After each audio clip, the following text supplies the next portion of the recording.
என் ஆண்மைக்கு உயிர் தந்தவள் நீயடி. பாகம் 24.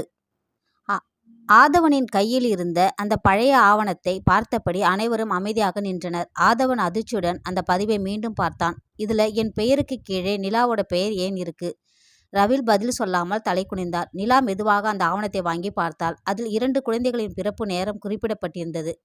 ஆதவன் இரவு 11:40, நிலா இரவு 11:47. ஆனால் அதற்கு கீழே சிவப்பு மையால் ஒரு குறிப்பு இருந்தது.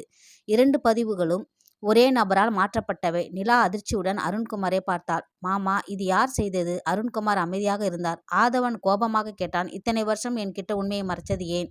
அருண்குமார் மெதுவாக சொன்னார். உண்மையை சொன்னா நீங்க இருவரும் ஆபத்தில் சிக்கிடுவீங்கன்னு பயந்தேன். ஆதவன், ஆனா இப்போ நம்ம வாழ்க்கையே கேள்விக்குறியா இருக்கு. நிலா ஆதவனின் கையை பிடித்தாள். ஆதவா, கோபப்படாதே. முதல்ல முழு உண்மையை தெரிஞ்சுக்கலாம். ரவி திடீரென ஒரு பழைய கோப்பை எடுத்தார். இந்த ஆவணத்துக்கு இன்னொரு பக்கம் இருக்கு. அவர் கோப்பை திறந்தார். அதில் ஒரு பழைய மருத்துவமனை முத்திரை இருந்தது. ரவி சொன்னார், அந்த இரவு மருத்துவமனையில் பணியாற்றிய டாக்டர் ஒருத்தர் மட்டும் இந்த மாற்றத்தை பற்றி தெரிஞ்சிருந்தார். ஆதவன், அந்த டாக்டர் யார்? ரவி, டாக்டர் தேவிகா. நிலா உடனே அதிர்ச்சி அடைந்தாள். தேவிகா மேடமா? அவள் பணிபுரியும் மருத்துவமனையின் மூத்த மருத்துவர் அவர்தான். நிலா உடனே மருத்துவமனைக்கு அழைத்தாள். மேடம், உங்களை உடனே சந்திக்கணும். மறுமுனையில் சில வினாடிகள் அமைதி. பிறகு தேவிகா சொன்னார், நீ இந்த கேள்வியை கேட்பேன்னு எனக்கு தெரியும் நிலா. நிலா அதிர்ச்சி அடைந்தாள். என்ன கேள்வி தேவிகா? என்ன கேள்வி? தேவிகா 25 வருடங்களுக்கு முன்பு நடந்த அந்த இரவு பற்றி. அழைப்பு துண்டிக்கப்பட்டது. ஆதவன் உடனே சொன்னான், நாம இப்பவே மருத்துவமனைக்கு போகணும். நிலாவும் சம்மதித்தாள். இருவரும் மருத்துவமனைக்கு சென்றனர். தேவிகா தனது அறையில் காத்திருந்தார். அவர்கள் உள்ளே வந்ததும் கதவை மூடினார். நான் சொல்ல போறதை கேட்டு அதிர்ச்சி அடையாதீங்க. ஆதவன், உண்மை எதுவாக இருந்தாலும் சொல்லுங்க. தேவிகா ஒரு பழைய மருத்துவ பதிவை எடுத்தார். நீங்க இருவரும் ஒரே குடும்பத்தைச் சேர்ந்தவர்கள் இல்லை. நிலா அதிர்ச்சி அடைந்தாள்.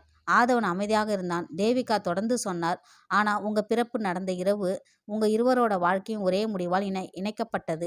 அப்போது தேவிகாவின் மேஜையில் இருந்த ஒரு பழைய தொலைபேசி ஒலித்தது. அவர் அழைப்பை எடுத்தார். மறுமுனையில் ஒரு ஆண் குரல்.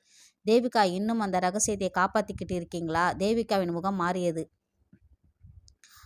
அவர் மெதுவாக சொன்னார், மோகன். ஆதவனும் நிலாவும் ஒருவரை ஒருவர் பார்த்தனர்.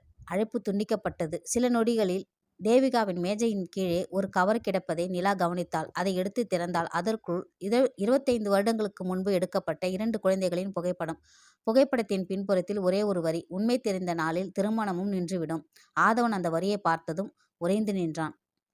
தேவிகாவின் அறையில் ஆதவனும் நிலாவும் அந்த பழைய புகைப்படத்தை பார்த்து கொண்டிருந்தனர். புகைப்படத்தின் பின்புறத்தில் இருந்த வார்த்தைகள் அவர்களை அதிர்ச்சியில் ஆழ்த்தியது. உண்மை தெரிந்த நாளில் திருமணமும் நின்றுவிடும். ஆதவன் தேவிகாவை நேராக பார்த்தான். எங்களோட திருமணத்துக்கும் 25 வருடத்துக்கும் முன்னாடி நடந்த சம்பவத்துக்கும் என்ன தொடர்பு? தேவிகா சில நொடிகள் அமைதியாக இருந்தார். பிறகு ஒரு பழைய கோப்பை எடுத்தார். இந்த கோப்பை நான் இத்தனை வருடம் பாதுகாத்து வைத்திருந்தேன். நிலா, இதுல என்ன இருக்கு என்று கேட்டாள். தேவிகா, உங்க இருவருடைய பிறப்பு பதிவுகள் மட்டும் இல்ல, அந்த இரவு நடந்த உண்மையான சம்பவத்தோட ஆதாரமும் இருக்கு. தேவிகா கோப்பையை திறந்தார். அதில் 3 பெயர்கள் இருந்தன. அருண்குமார், மோகன், விக்ரம். ஆதவன் அதிர்ச்சி அடைந்தான். இவங்க 3 பேரும் ஏற்கனவே இந்த விஷயத்துல இருந்தாங்களா? தேவிகா தலையசைத்தார். ஆமாம், ஆனா உங்க அப்பா குற்றவாளி இல்லை. அவர் உங்களை காப்பாற்றத்தான் அந்த முடிவை எடுத்தார். நிலா மெதுவாக கேட்டாள். அப்போ மோகனும் விக்ரமும் என்ன செய்ய நினைச்சாங்க? தேவிகா, அந்த இரவு ஒரு முக்கியமான ஆவணமும் மருத்துவமனைக்கு கொண்டு வரப்பட்டது. அந்த ஆவணம் வெளியே வந்தால் மோகனோட பல வருட மோசடி வெளிச்சத்துக்கு வந்திருக்கும். ஆதவன் அதனாலதான் அந்த ஆவணத்தை தேடினானா? தேவிகா ஆமாம் என்றாள். அதே நேரத்தில் மருத்துவமனைக்கு வெளியே ஒரு கார் நின்றது. காருக்குள் இருந்த மோகன் தனது மொபைலை பார்த்து கொண்டிருந்தான். அவனுக்கு ஒரு மெசேஜ் வந்தது. தேவிகா உண்மையை சொல்ல ஆரம்பிச்சிட்டாங்க. மோகன் உடனே பதில் அனுப்பினான். அவங்களை நிறுத்துங்க. மருத்துவமனையில் தேவிகா திடீரென கதவை பூட்டினார். நீங்க இங்கிருந்து உடனே போகணும். ஆதவன், ஏன்? தேவிகா ஜன்னலை நோக்கி பார்த்தார். மோகன் இங்கே வந்திருக்கான். நிலா பதற்றம் அடைந்தார். அவர் நம்மை பின்தொடர்ந்தாரா?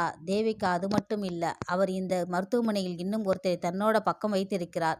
ஆதவன் அதிர்ச்சி அடைந்தான். யாரு? தேவிகா அந்த பெயரை சொல்லாமல் ஒரு சிறிய காகிதத்தை நீட்டினார். அதில் மருத்துவமனையில் பணிபுரியும் ஒருவரின் பெயர். நிலா அதை வாசித்ததும் அதிர்ச்சி அடைந்தாள். இவர் நான் தினமும் பார்க்கவராச்சே. தேவிகா, அவரை நம்பாதீங்க. அந்த நேரத்தில் கதவின் கைப்பிடி மெதுவாக அசைந்தது. மூவரும் அமைதியாகினர். மீண்டும் டக் டக் டக். ஒரு குரல், மேடம், கதவை திறங்க. நிலா அந்த குரலை கேட்டதும் அதிர்ச்சி அடைந்தாள். இந்த குரல். ஆதவன் அவளை பார்த்தான். அதே குரல் மீண்டும் கேட்டது. நிலா, நான் தான். தேவிகா உடனே ஆதவனிடம் சொன்னார், பின்பக்க கதவு வழியா வெளியே போங்க. ஆதவன், நீங்க? நான் சமாளிச்சுக்கிறேன். ஆதவனும் நிலாவும் பின்பக்க வழியாக வெளியேறினர். ஆனால் அவர்கள் மருத்துவமனை பார்க்கிங்கை அடைந்தபோது அங்கே ஒரு கவர் கிடந்தது. ஆதவன் அதை எடுத்தான். உள்ளே ஒரு சிறிய யூஎஸ்பி டிரைவ்.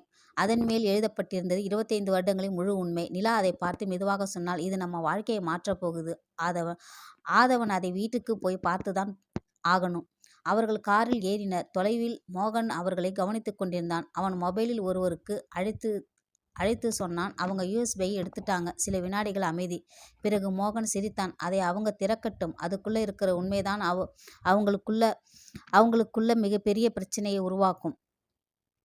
ஆதவனும் நிலாவும் வீட்டிற்கு வந்தனர். அவர்கள் கையில் இருந்த யூஎஸ்பியை பார்த்ததும் அருண்குமார் அதிர்ச்சி அடைந்தார். இது உங்களுக்கு எங்க கிடைச்சது? மருத்துவமனையில். தேவிகா மேடம் கொடுத்தாங்க. அருண்குமாரின் முகம் மாறியது.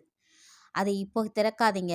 ஆதவன் அதிர்ச்சியுடன், ஏன் அப்பா? அருண்குமார் சில நொடிகள் அமைதியாக இருந்தார். அதுக்குள்ளே இருக்கிற உண்மை வெளியே வந்தால் நம்ம குடும்பம் மீண்டும் ஒருபோதும் பழைய நிலைக்கு திரும்பாது. நிலா மெதுவாக கேட்டாள், இத்தனை நாளும் எங்களை பாதுகாக்கணும்னு சொன்னீங்க. ஆனால் உண்மையை மறைச்சி எங்களை இன்னும் அதிகமாக காயப்படுத்திட்டீங்க. அருண்குமார் தலை குனிந்தார். ஆதவன் யூஎஸ்பியை கணினியில் இணைத்தான். ஒரே ஒரு வீடியோ கோப்பு இருந்தது. 25 years ago MP4. அதை இயக்கினான். திரையில் பழைய மருத்துவமனை காட்சி தோன்றியது. நேரம் இரவு 11:35. ஒரு அறைக்குள் அருண்குமார் பதற்றமாக நடந்து கொண்டிருந்தார். அவருக்கு அருகில் மோகன் நின்றிருந்தான். மோகன் கோபமாக சொன்னான், அந்த ஆவணம் எனக்கு கிடைக்கணும். அதை உன்கிட்ட கொடுக்க முடியாது என்று அருண்குமார் சொன்னார். அப்போ இந்த குழந்தையோட வாழ்க்கை உன் கையில் இருக்காது என்று மோகன் சொன்னான். ஆதவன் வீடியோவை பார்த்து அதிர்ச்சி அடைந்தான். அப்பா! வீடியோ தொடர்ந்து ஓடியது. அப்போது ஒரு நர்ஸ் அறைக்குள் வந்தார். அவர் கையில் ஒரு கோப்பு. சார், இந்த பதிவு கிடைச்சிருக்கு.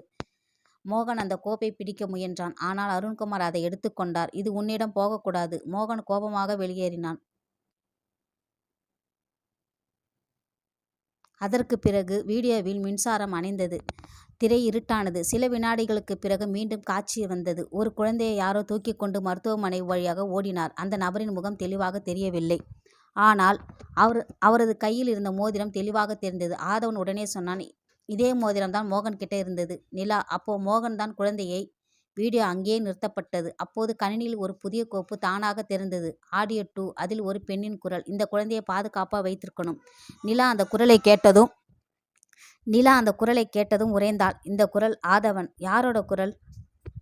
இந்த குரல் ஆதவன் கேட்டான். யாரோட குரல்? நிலா மெதுவாக சொன்னால், என் அம்மாவோடது. அருண்குமார் அதிர்ச்சியுடன் அவளை பார்த்தார். ஆடியோவில் அந்த பெண் தொடர்ந்து பேசினார். ஆதவனை மட்டும் காப்பாற்றினா போதாது, நிலாவையும் காப்பாற்றணும். நிலாவின் கண்களில் கண்ணீர். ஆதவன் திடீரென அருண்குமாரை நோக்கி திரும்பினான். அப்போ என் அம்மாவுக்கும் இந்த விஷயம் தெரிஞ்சிருந்ததா?